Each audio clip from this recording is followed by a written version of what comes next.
coaching. You also meet one-on-one with the student, but it is it's a peer student, they're undergraduate. So they're academic coaches that go over some of the same topics I just talked about, so time management, study skills, things like that. But you can meet with them multiple times throughout the semester, so that can be good if you kind of need someone to hold you accountable or to kind of help you multiple times throughout the semester. So you can get more information about all of those on our website. Okay, so the presentation's on test-taking anxiety. So what is anxiety in general? Anybody? Okay, fear of what ifs. So yeah, that gets me a lot. Like, what if this happens, and what if this happens? And you kind of go down a rabbit hole. Okay, what else? Yeah, uneasiness, kind of not unsure what's going to happen. Okay, what else? What is anxiety? How do you know when you have anxiety? You can feel it. Where do you feel it?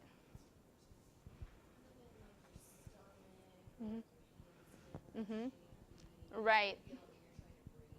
Yeah, so different people feel it different places. So anxiety can mean a lot of different things to a lot of different people. So there's test-taking anxiety, but there's also like general anxiety. So we're going to kind of talk about is how to know which is which.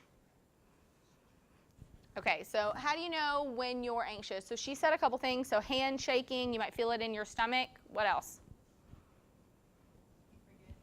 You forget, like you blank mind.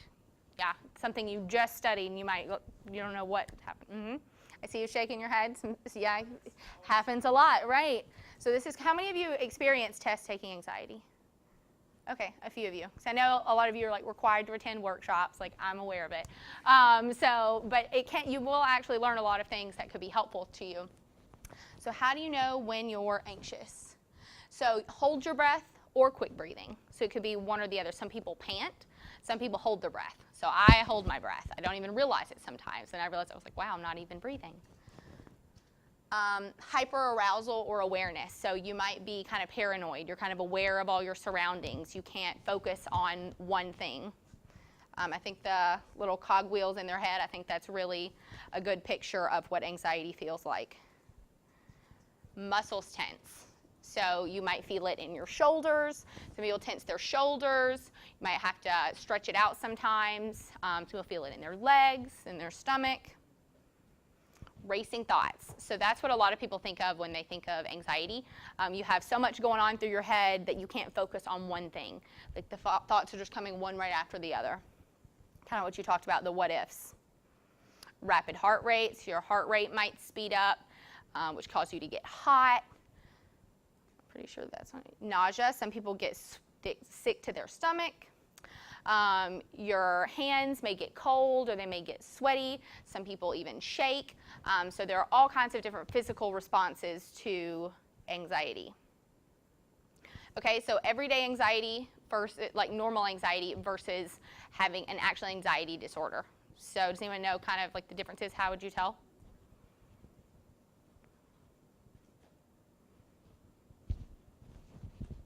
What's the anxiety that everyone experiences?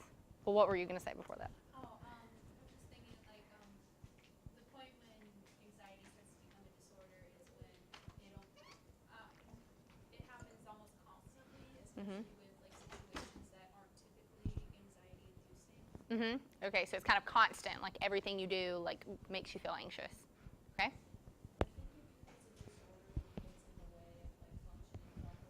Yes, so when it gets in the way of everyday functioning, so you can't even do normal activities anymore without feeling anxious. So some everyday anxiety, so stuff that everyone experiences. So you might get anxious about a breakup or anxious about paying bills. Like, how am I going to pay my bills this week? I haven't even been working. They have cut my hours. So that would give a lot of people anxiety. Feeling self-conscious in large groups. So especially if you're more introverted, going into a large group, even a large classroom sometimes is really intimidating. So that is normal. And then nervousness before an exam or presentation. So I've done, I don't know how many of these presentations, and I still get nervous. Like that's normal. But what it differs from an anxiety disorder is what she said. So constant, unwarranted worry that affects your day. Like every day from like the time you get up to the time you go to bed, things throughout your day cause anxiety. If you start avoiding situations because of fear, so fear of what's going to happen, kind of those what ifs we started talking about, then that would be a little more serious because that could hinder your day-to-day living. So if you weren't going to class because the classroom setting caused you anxiety, that's a problem. And then, so an extreme, so it's okay, normal to be nervous, but if it's so bad that you have a panic attack at the thought of just taking an exam, if you can't concentrate, have a lot of those symptoms we just talked about, so then that is when it could be an anxiety disorder. Okay, so kind of like we talked about on the last slide, so some anxiety is necessary. So you've heard of good stress and bad stress. So some good stress helps you to not procrastinate. It helps you meet deadlines. So if you didn't have any anxiety at all, you might not be motivated to do your schoolwork. You might not be motivated to go to work, maybe some of your obligations. But if you have too much, it could cause you to overanalyze and prevent you from being able to focus or function. So this shows a little graph, so how anxiety affects your performance. So just a moderate amount is the best performance. So can you give me some examples of when stress would be a good stress or good anxiety? Starting a new job, right. So you're nervous, you want to do well, so that could be a good thing to kind of keep you on your toes, make sure you're prepared. Yeah. What else? Good stress. Before a test, yeah. So it's good to be aware. You know, they might not do so well. Make sure you prepare, kind of gives you that push. What else?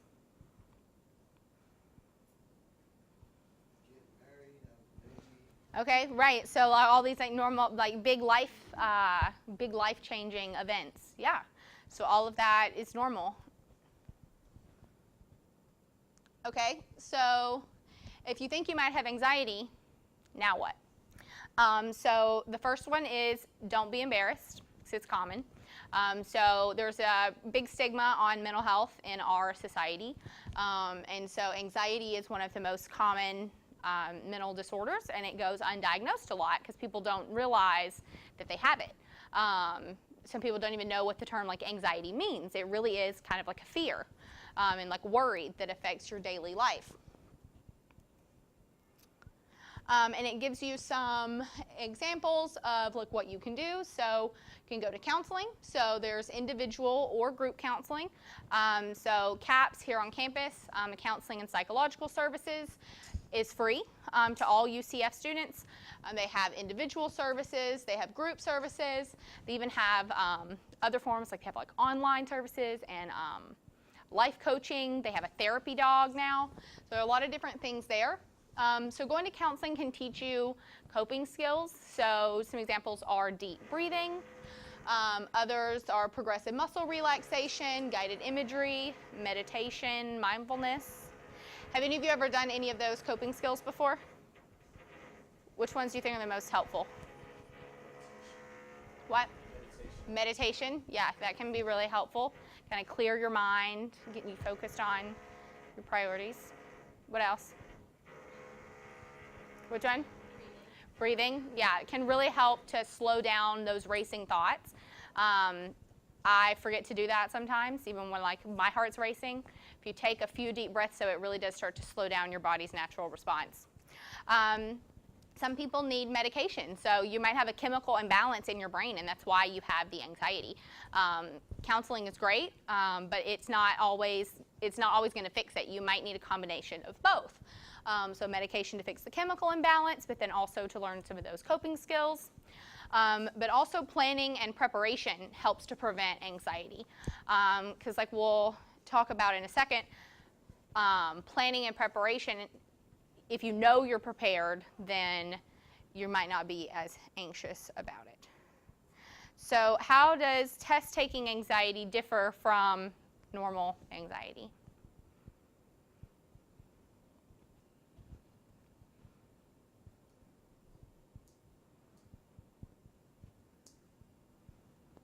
Yeah? Yeah, it involves tests. Mhm. Yeah, so this form is usually just around taking tests. So if doing other things doesn't cause you anxiety, then it probably is test taking anxiety. Because some people get anxious like leaving the house, going to the grocery store, going in a large group setting. So those are other times, but if you only feel this anxiety or some of these symptoms when it comes to taking a test, then it's probably test taking anxiety. So that is the best way to figure that out. It's like, what environments are you feeling the anxiety?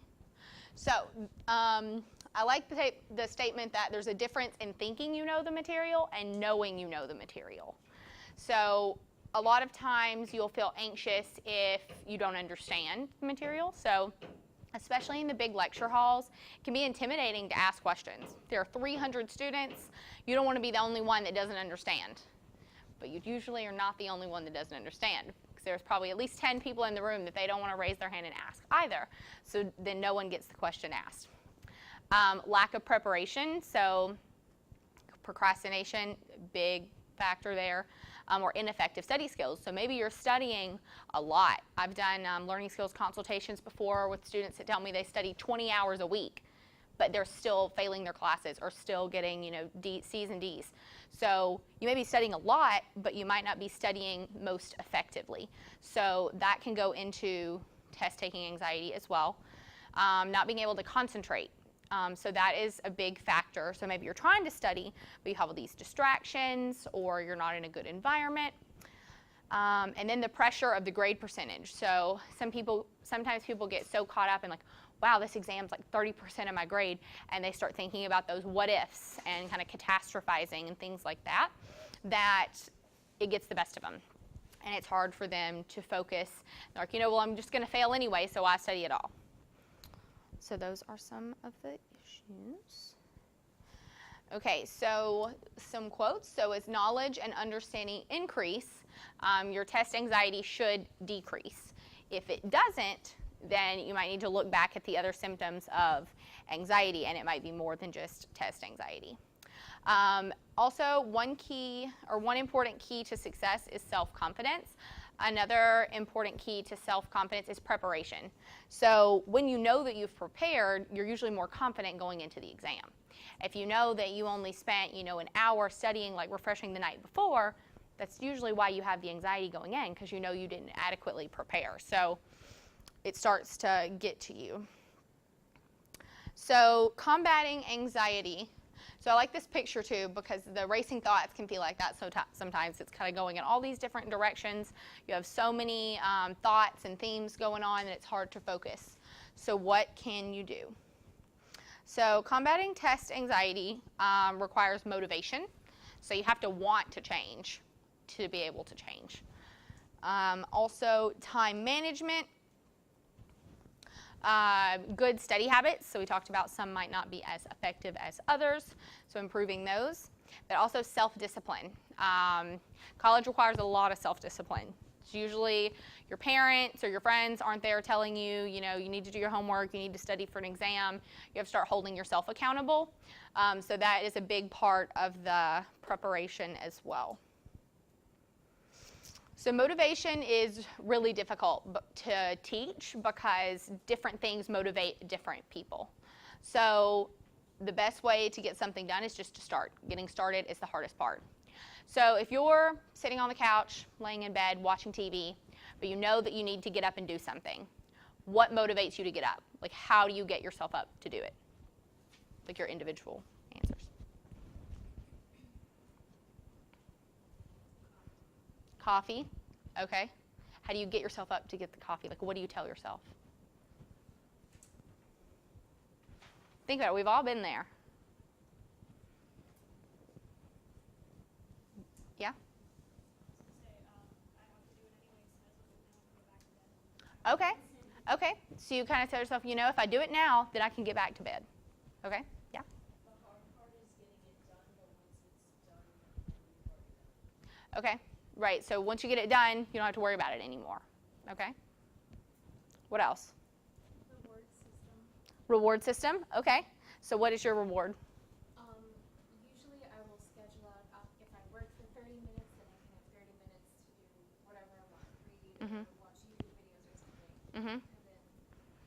Yeah. before. Yeah, I used to do, Stress.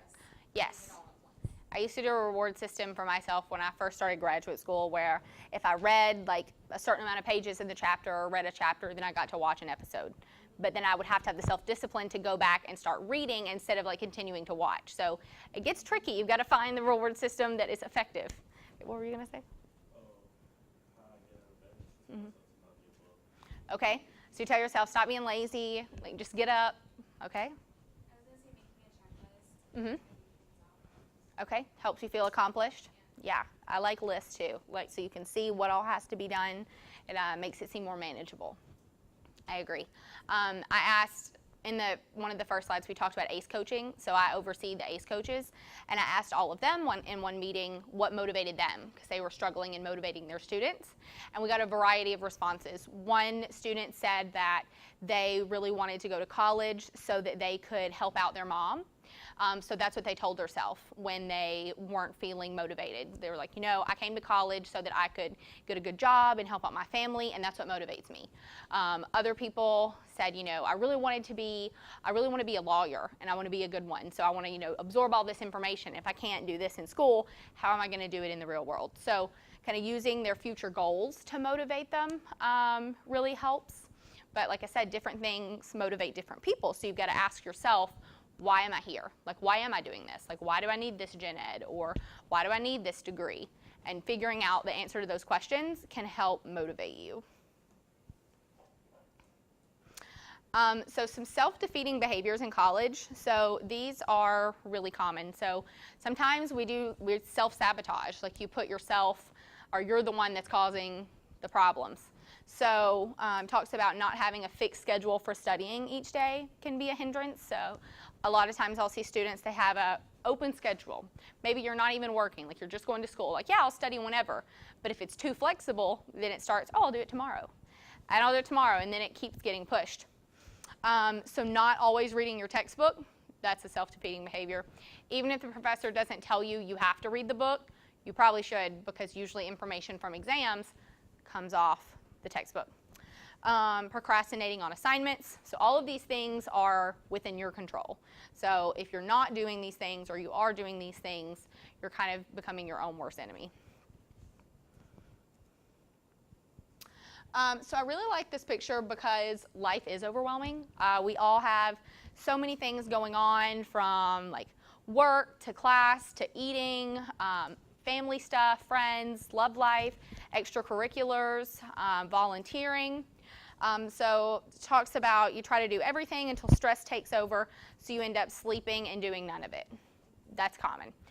Especially in the beginning, maybe you've had your first exam or the first time you're overwhelmed in college, or you're starting something new. So you're just like, you know what, I don't know what to do, so I'm just not going to do any of it, and you go to sleep. So that is not uncommon, but although life's overwhelming, there is time to get it all done in the week. So my supervisor made a worksheet that's on our website, but I copied some of it for here that breaks down the time and hours in a week. So it first talks about the time that you're in class. So typically people take 12 to 15 hours. If you're getting 8 hours of sleep per night, which most people do not, and if you spend 3 hours a day eating, which some do, some don't, then you still have 79 hours left. If you take out 20 hours a week for working, and then 25 hours a week for like socializing or relaxing, that still leaves over 30 hours left for studying.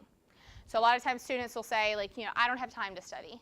But then if you really break it down, like plug in your exact schedule with these numbers, you'll realize there actually are a lot more hours than you thought. So I challenge you all to do this, especially if you're not even working. So then all of those 20 hours can then be like reallocated somewhere else.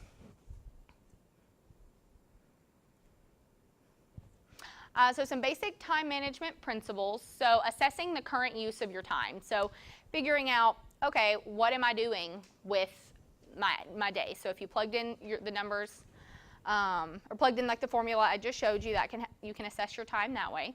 Creating a routine or a schedule. So just like if you get up at the same time every day, after a while, you won't necessarily need an alarm anymore. Your body will just wake up, even if the alarm isn't set.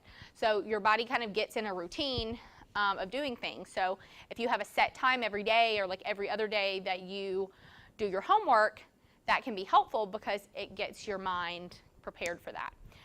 So sometimes your schedule changes weekly. I know a lot of jobs, your schedule changes weekly, and that's okay. So you can start at the beginning of every week and plan out a new schedule. Tracking assignments and deadlines. So web courses is great, and a lot of times it does have the to-do list. Some professors don't put all of the assignments on there though. Some of them don't use web courses at all. So you can't just rely on that. You've got to have another method of tracking those assignments and deadlines. Breaking down assignments into smaller tasks. So we'll go over that more on another slide, I think. Planning ahead. Using reminders. Does anyone use the Reminders app on their phone? I use it every day. It's just so great. If you don't, you definitely should look into it because it's helpful. It sends you an alert, and then you can check things off. And then reassessing the use of your time monthly. So maybe you make a plan, and you want to see if it's been working or not. Have you been able to stick to that schedule? So just because it didn't work the first time, maybe you need to adjust. Maybe you need to shift some things around. So give yourself that flexibility. Defining your priorities. So time management starts with planning. Same thing as like preparing for a test. You have to plan your study times. So think about your definite commitments first and the amount of time they'll take. So think about the things you have to do each week. So whether that's going to class, going to work, like your commute. So that's something that a lot of people forget about. So some people commute an hour or more to class or work every day. So planning that commute time into your schedule can be helpful because if you normally leave your house at 9 in the morning, but you said that you were going to study from 8:30 to 9:30 because it looked blank, that's not going to work because you're in the car. So think about what's important to you after you think about your definite. So maybe it's club meetings, sporting events, church, intramurals, whatever it is. Think about those other things that are really important that you do each week. And then what do you like to do for fun? So what are some things you'll do to balance out your class and work? You work out, so you like to go to the gym, okay? What else? Movies. You like to watch a lot of movies? Video games, yeah. So a lot of those things take up a lot of time. Maybe it's reading. Maybe it's like kayaking or canoeing, running, sleeping. Whatever it is, you've got to find time for that stuff too. So we're not saying to not do all of the fun and relaxing stuff. You need that. You just have to have a balance. Okay, so this is an example of a schedule. So on our website, we have blank schedules that you can fill out. And this is just one example, but they put their classes in red, put some like times they're going to do homework, times that they are going to go, one of them on there is for SARC tutoring, and see how they were specific here. So studying for chapter 12, math test on Wednesday from this time to this time. So they are really specific about the times. Put in their work, working out, computer time. So it looks a little extreme at first, especially if you're not used to studying or not used to a schedule at all. But especially if you're really busy, it's important to make sure all of the things you're doing will fit in a week. So that is one example. I really like color coding because it helps me. So that is something else you could incorporate for yourself. Okay, so successful time management strategies, knowing what your goals are. So we already talked about that with motivation, so knowing what you're working towards is important, and determining the priorities within those goals. So what is important to you, like what's important that you accomplish each week. Anticipating future needs and changes. So like I said, it can change every week, and that's okay. I usually try to do on Sunday, like I'll figure out what I have to do that week and put the reminders in my phone or write it down in my planner, make lists, things like that, so that can get you kind of jump started on your week. Commit to punctuality and timeliness. So if you know that it's going to take you an hour to get from one place to the other, don't leave right at that hour because you know Orlando, traffic's horrible.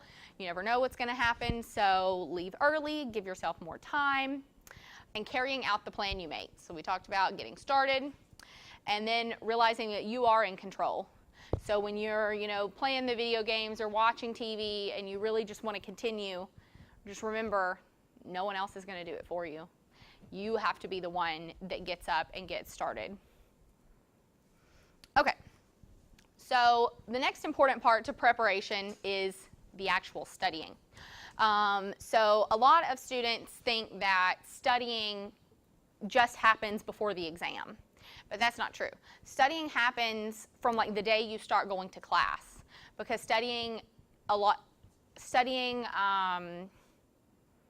kind of like the umbrella, or there are a lot of things under the study umbrella. So reading your textbooks, going to class, there it goes.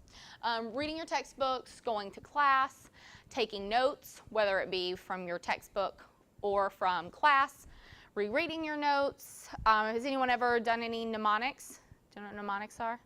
Mnemonics are memory devices. So some of them are like acronyms, songs, so like the ABC song, or there's one about 50 states. So all of these little like memory devices are different kinds of mnemonics. Mind maps, we used to do those a lot when we were younger. Not as many people do them anymore, but they're really helpful to help connect concepts, making outlines, making your own study guides, and practice problems. So all of those are different examples of studying that you can do throughout the semester. It doesn't have to just be in preparation for an exam. There's a worksheet on our website too that talks about 5 different types of studying. So 2 of the main ones are gathering information and learning information. So when you go to class and when you read your textbook, you're just gathering the information. You're not necessarily learning it. You're just kind of reading it for the first time, trying to absorb it. It's not until you start to do other things with it that you start to learn it. So rereading or rewriting your notes, drawing pictures, connecting concepts from the lecture and the textbook, that's when you start to learn the material.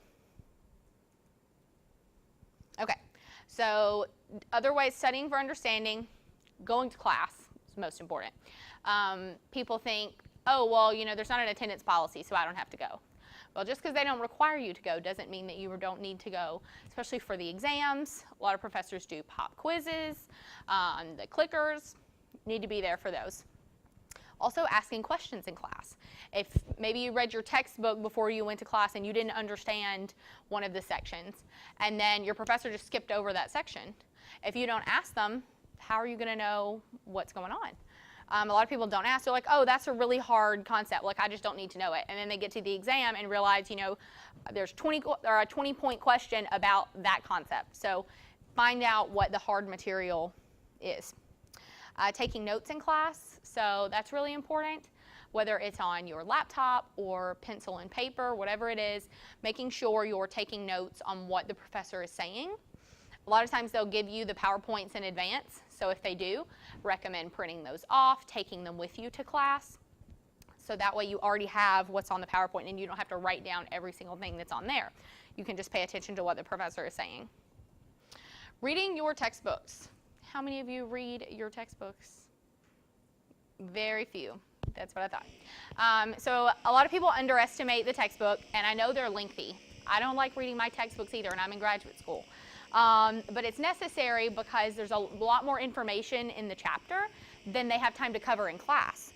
So I like to read my textbook before class because then I can figure out what I need to know from the lecture. Some people like to read it after class so it can kind of fill in the information from the lecture. So there's not right or wrong way. It's whichever works for you. But it is important to read the whole thing. There are some different textbook reading strategies. So one thing I recommend to students is reading small sections at a time and then summarizing that in your own words. So maybe you read half a page, or you can even start small with a paragraph and then write 1 or 2 sentences in your own words to see, if you understand what you're reading. Because if you're not understanding it, then why are you going to keep reading? So I like this. I really like memes. So I'm very busy doing the things I don't need to do in order to avoid anything I'm actually supposed to be doing. That is really common for me. So studying for understanding. So maybe you didn't have time to ask the question in class, or maybe you just didn't want to. So you can meet with your professor, go to their office hours, shoot them an email to clarify the information. So if you do that, go prepared. So tell them exactly what you understood and what you don't understand. Go in with specific questions. It's not as helpful if you're going in saying, oh, I just want to know what's going to be on the exam. Probably not going to give you a lot of information.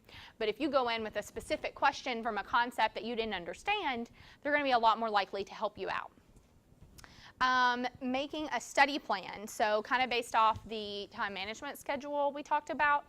So figuring out when you're going to study and being specific about those study times. Being active and creative with the study strategies, so we talked about a variety of different ones. So do a different type of study strategy each time you study, so you're not just reading the textbook chapter over and over, because that can get really boring and you're not getting a whole lot from it. So doing different things with the material can help you stay more engaged. So breaking down assignments. So if you write in a planner or a calendar or your phone, but if you just write down study, when you get to that, like maybe 2 days later, what happens? I don't know what I'm supposed to study. I don't know what's coming up. And then you close the planner and go back to doing what you're doing. So if you're more specific, though, so if you wrote down that you're going to read chapter 3 for biology and answer the study guide questions on this day from 4 to 6. So that's a lot more specific. So that way when you get to it in your planner or your list or whatever, you know what you're going to do. You have a little more motivation because you already have a plan. Or maybe you write that you're going to rewrite and combine your lecture and textbook notes from this week from 2 to 4. So try to be really specific with your tasks so that you'll be able to accomplish them. So the next issue to test preparation is procrastination, which procrastination, most college students struggle with it. When I started graduate school, I assumed, I was like, oh, I'm not going to procrastinate anymore. Like, I'm in graduate school now. False. It doesn't go away. A lot of people struggle with it. So you put it off till tomorrow. So I really liked both of these. So the best time to do everything you had planned for today. And a mystical land where 99% of all human productivity, motivation, and achievement is stored. So a lot of people think that they wait till they feel motivated. You're usually not going to feel motivated. You don't jump out of the bed and think, wow, I can't wait to read my textbook today. It's very rare. Some people love learning and they love reading, and that's great too. But for the majority of college students, that's not the case. So it kind of goes back to motivation is really self-discipline. Like you have to be the one to kind of push yourself to do it because no one else has that power. So what are some reasons that people procrastinate? Just lazy? Yeah, you just don't want to do it. Yeah? What else? Yeah. Right, you're so interested in what happens on that next episode. They left you on a cliffhanger. Yeah? Any other reasons for procrastination? Yeah, so the game you're playing, the friends you're hanging out with. Like maybe your friends invited you to go something that's really awesome even though you know you have a test tomorrow. But oh, that doesn't matter. I'm going to go to the concert instead. So sometimes you have too much to do, so you do nothing instead. So that happens to me a lot on the weekends. So especially if I'm like off on a Saturday and I'm like, oh, I have all day. Like I don't need to do my homework this morning. Like I'll do it later. But as the day goes on, your motivation gets lower and lower, and then you don't end up doing it, and a whole day has been wasted. So lack of motivation. So why am I even doing this? Like, why is this important? Sometimes we don't think about our goals, or we don't see how our gen eds connect to our major classes. So that's a big problem people have if they're not interested in the course. If they're disorganized, so you get frustrated because you can't find your material. So you're starting to study for your chemistry exam, but you can't find your chemistry textbook, or you can't find your notes. So you're like, you know what? Don't forget about it. I'm not even going to do it today. That can happen a lot, especially if you share a room and you are messy or your roommate is messy. Perfectionism, so if it's like a big project or a big paper, you might get frustrated that it's not perfect, or I don't think I'm going to get an A, so why even try? That gets in the way of some people, so it's kind of like one extreme or the other. Okay, so how do you convince yourself that procrastinating is beneficial? What are those things you tell yourself? You know, you have like two angel and the devil on your shoulders. What do you tell yourself that procrastinating is okay, that you need this? Yeah. You have time. So you be like, I have time to do it all. Yeah. Okay. What else?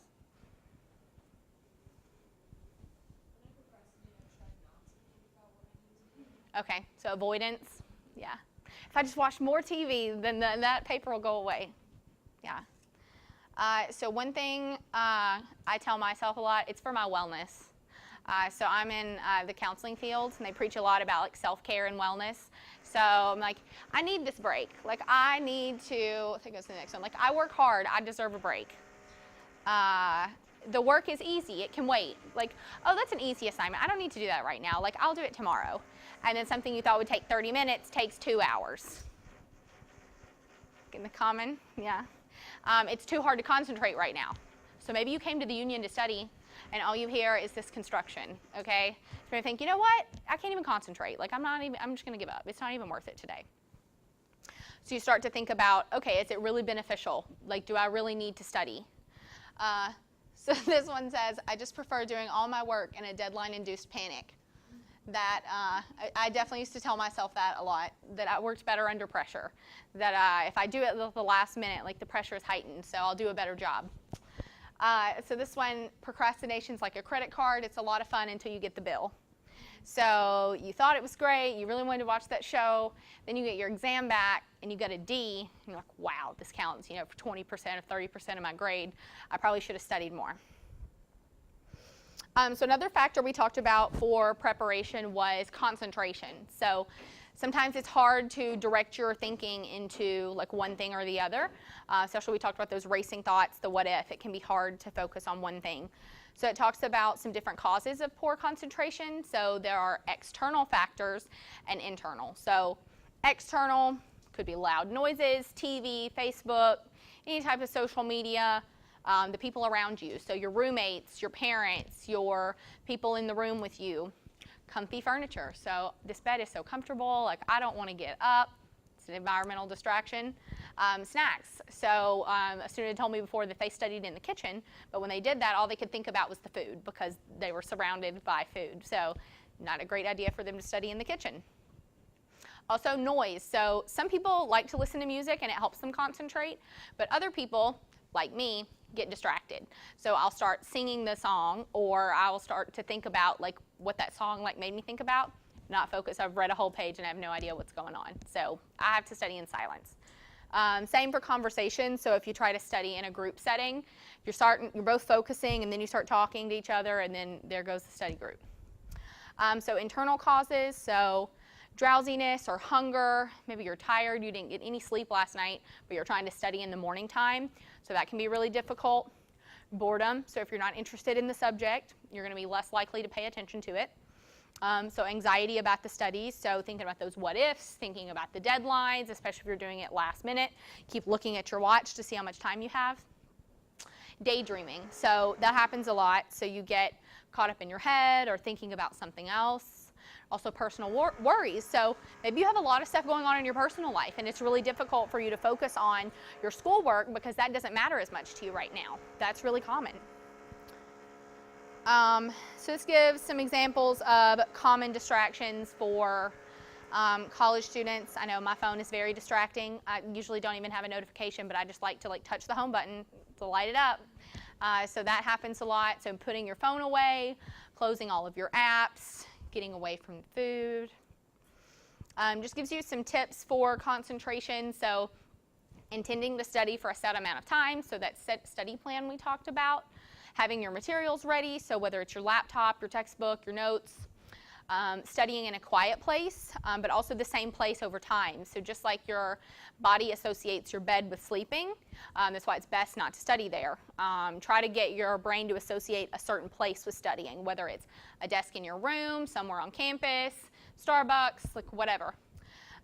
Varying the study activities, taking breaks, and having a worry sheet. That really works for me because if I'm reading sometimes, my mind will start to wander and I'll think like, oh, I really need to get so-and-so at the grocery store, or I really need to do some laundry. So just write it down on a piece of paper beside you and then you can go back to studying, so then you still won't forget your worry, but it doesn't have to keep going through your head because you wrote it down. Okay, so what if you did all these things, you prepared for your exam, but you still feel anxious when you get there? So this gives some examples or some strategies that could work. So thinking positive thoughts. So we talked about confidence a little earlier. So have like a mantra, like a supportive, positive quote that you tell yourself.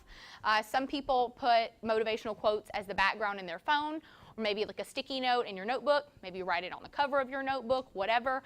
But having these positive like self-talk can really help you. Because if you go into it with these negative thoughts, you think like, oh gosh, I'm going to fail, like this accounts for a big percentage of my grade, you're going to get caught up in those thoughts. So change those into more positive thoughts. Listen to relaxing music. So whatever music makes you really happy or really peaceful, turn that on your way to class or in the car on your way. Music makes me really happy and relaxes me, so I highly recommend trying that out if you have not. We talked about the motivational quotes. And arriving to class early, or at least on time. So if you're rushing to class, of course your body feels anxious. You're short of breath. You might feel flushed. You think you forgot stuff. You just feel frazzled. So getting there early or on time can really help kind of calm you down. You have time to kind of sit there and do some of those positive self-talks. There are just some other tips. So going with your first instinct. So a lot of times on multiple choice exams, you'll start to second guess yourself, especially if you see other questions that are similar. So try to go with your first instinct unless you see something else on the exam that it helps you figure out that it's definitely wrong. But other than that, go with your first instinct. So answer the questions with the most amount of points first. So if one question is worth 30 points, but all of the others are like 1 or 2 points apiece, try to spend more time on the 30-point question because that means a lot more, or has a lot more weight. Skip the hard ones. So if you've been caught up on one certain question for 5 minutes, just skip it. Make sure you mark it so you don't forget about it, but don't spend all your time getting stressed out when there might be a lot of other questions that you do know the answer to. Staying focused. So some of those coping skills we talked about can help out there. So doing some of those deep breaths, mindfulness and meditation can help to kind of calm you down and slow down your body's response.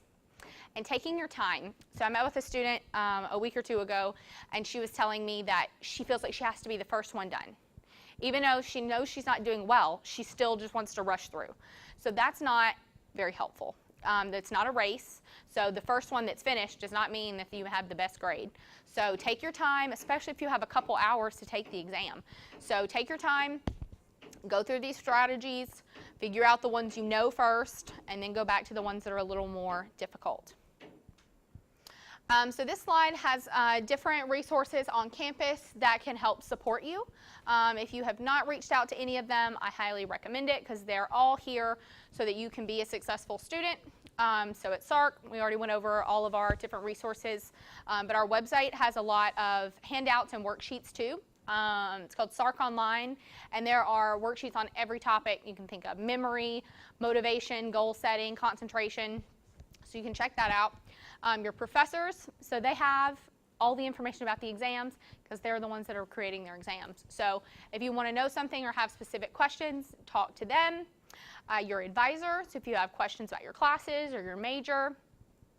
Financial assistance and career services. So a lot of people don't know about all the services career services has, but if you're unsure about your major or even what you want to do with your major, they have a lot of different tools on their website where you can explore different things. You can take assessments. So I highly recommend you check out their website. The Counseling Center and UCF Cares. And don't forget about your friends and family. So reach out to them as well. That is just the link for our website, but I don't think I'm connected to the internet. So, okay, so that is it for the workshop. Does anyone have any questions? Okay, so if you have a sheet that you want me to sign, I have my name.